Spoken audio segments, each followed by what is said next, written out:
नमस्कार। आज निहाती भाव में सरकार गोटे यूजीसी रेगुलेशन एक्ट 2026 जो आमर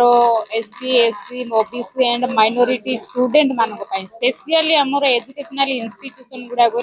जो पातर अंतर जाति भेदभाव करके जो मानसिक दुश्चिंतार शिकार होती पिलाने से एक्टा आनी निहाती भाव में यहाँ आम समस्ते स्वागत करूँ किंतु परवर्ती समय मान्यवर सुप्रीम कोर्ट स्टे ऑर्डर आनी आज आम दाबी जनाऊँ महामहिम राष्ट्रपति को आज गोटे आम दाबी पत्र उद्देश्य देलु जेहेतु यहाँ गोटे सांविधानिक व्यवस्था रही जो आमर एसटी एससी ओबीसी माइनॉरिटी पिला मानकर सुरक्षा से आमर सांविधानिक व्यवस्था को केमती सचल करा जाऊ आगामी दिन में एमती भविष्य माने पिला माने केमती भविष्य गढ़ा पूर्वर आखि बुझी न दिंतु से आज आम से लागू केमती हो पार एवं आशा रखुचु मान्यवर सुप्रीम कोर्ट यार माने विचार करके निष्पत्ति नेब एवं निहाती भाव में से मानू यही भारत वर्ष रे सुरक्षा देवाई से लागू कर आशा 2024 नियमावली को जोपरी भाव में आदिवासी दलित ओबीसी माइनॉरिटी छात्र छात्री सुरक्षा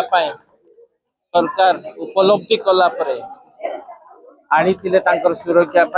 निश्चित भाव में आम निंदा प्रकट कर जो भाई मैंने सुप्रीम कोर्ट रे स्टे कर विरोध में स्वर उत्तोलन कर निंदा करुचु जे एडा निश्चित भाव में सबु समाज सबु वर्ग को समन्वय रखापी सरकार आनी या द्वारा एसटी एससी ओबीसी माइनॉरिटी छुआ माने छात्र छात्री माने विभिन्न कॉलेज यूनिवर्सिटी मुक्त भाव में पाठ पढ़े कौन छुआ छुआ भेदभाव रहा कारण ये देशर स्वाधीनता परवर्ती समय भी तुम्हें एपरी निंदा अपमान जदि सहिबा ताहले स्वाधीन भारत व्याख्या दिना तेणु डॉक्टर अंबेडकर जो नियमावली अच्छी जो माने पछर अच्छा अन्य समाज सहित समकक्ष करने विभिन्न क्षेत्र में सुविधा सुजोग सहित डिस्क्रिमिनेशन को उठाई